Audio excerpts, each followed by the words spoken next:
All right, breaking news. We have spent much of the morning, Kenny, talking about the Toronto Blue Jays and how aggressive they've been in the last 48 to 24 hours. Make it more aggressive still, as there is a report that they have signed Michael Brantley to a 3-year deal, or the agreement is in place. Tell us about what we know at this hour. Matt, that's absolutely right. Agreement in place with Brantley pending a physical for 3 years. This is a remarkable turn of events for a franchise that was kind of on the outs a few years ago and made a big run last year, made the playoffs for the first time in a long while, signed George Springer, and now have signed his close friend Michael Brantley, or at least reached agreement pending a physical. Springer and Brantley, the former Astros, as I said, close friends, represented by the same agency, Excel Sports Management. It's almost like an NBA package deal. And Brantley gives the Jays something that they've lacked, left-handed balance. They've been an overly right-handed team. And this also sets up another move that is almost certain to happen if it isn't in place already. And that would be a trade of one of their 3 current outfielders, one of the 3 under contract. That would be the Lourdes Gurriel Jr., Teoscar Hernandez, and Randall Grichuk. One of those 3 you would think is likely to go now, probably for a controllable starting pitcher. Each of those players that I just named has 3 years of club control remaining. Grichuk is by far the most expensive, about $10 million plus a year on his deal. So I would imagine he is going to be the most difficult to move. Gurriel is a guy who has drawn interest over the years. But the big news, the start of this all, Springer, now Brantley, and then one move to come, at least. You know, Kenny, what I find interesting is that Houston, who needs outfielders, now have lost 2 to free agency in Springer and Brantley. But where does this set up the Blue Jays? And it's interesting that they had so much talent in the outfield, but still decided to get 2 more new pieces. Well, Ron, you know this. This is not simply about the on-field aspect. George Springer and Michael Brantley are 2 of the most highly regarded people in the game. Springer has got amazing energy. Brantley is just one of the most solid veterans, quieter than Springer, but someone who commands immense respect in the clubhouse. So that is an element of this as well. But at the same time, yes, they have a surplus of outfielders, and yes, they're going to have to do something about that. There's only 1 DH in the American League, not 2. But at the same time, this takes them, in my view, to another level. Now, they still need pitching.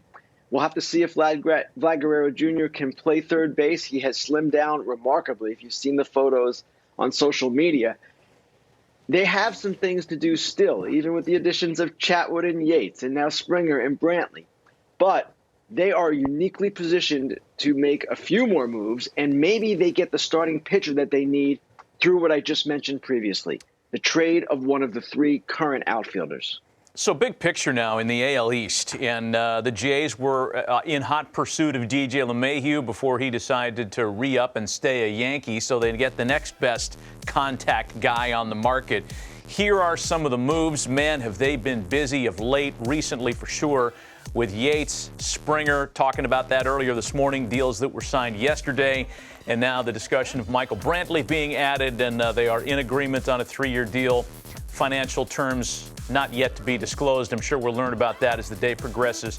Tyler Chatwood added yesterday. Yeah, I mean, they're working at a breakneck pace up there. But in terms of the AL East, we talk about the Yankees doing some shopping, notably re-signing LeMahieu, still needing starting pitching. We talk about that as a wish list item for the Toronto Blue Jays. We know all about how the Red Sox need starting pitching. All these ads, and nobody in the division has gotten any better on the mound. In fact, for the Rays, they've lost some star pitching. No question about that, Matt. Now, people will ask, okay, where does this put the Blue Jays in the AL East equation? I don't know that they're as good as the Yankees right now. They need more pitching to make that claim. And clearly, because of the scenarios you just mentioned, the Rays' losses of Blake Snell and Charlie Morton, the Yankees replacing Tanaka and Paxton with Corey Kluber, who pitched only 1 game last year, 1 inning last year. It's going to be something that obviously we keep our eyes on in the days and months ahead, because the race for arms is going to heat up. Now, There are all kinds of ways to win baseball games, and outscoring the opponent by having a great offense is one way. But I would still expect, Matt, as you mentioned, each of these teams, the ones that consider themselves contenders, have a lot of work to do. I wonder what it does, and we could bring Keith Costas in on this discussion in a moment. I don't know that the futures betting markets have reacted to this wave of Toronto moves in the last 24 to 48 hours.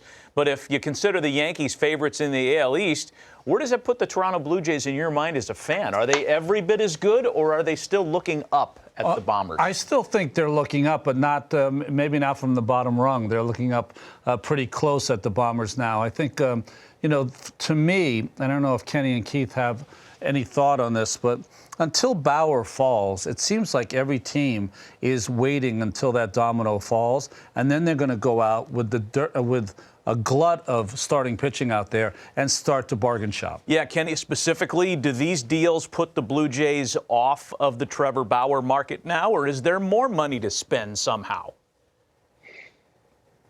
Matt, I don't know the answer to that question for certain. I would imagine it makes it more difficult. And I don't know what Brantley's salary is going to be yet. I'm imagining, just speculating, $12 million to $15 million range. I don't know.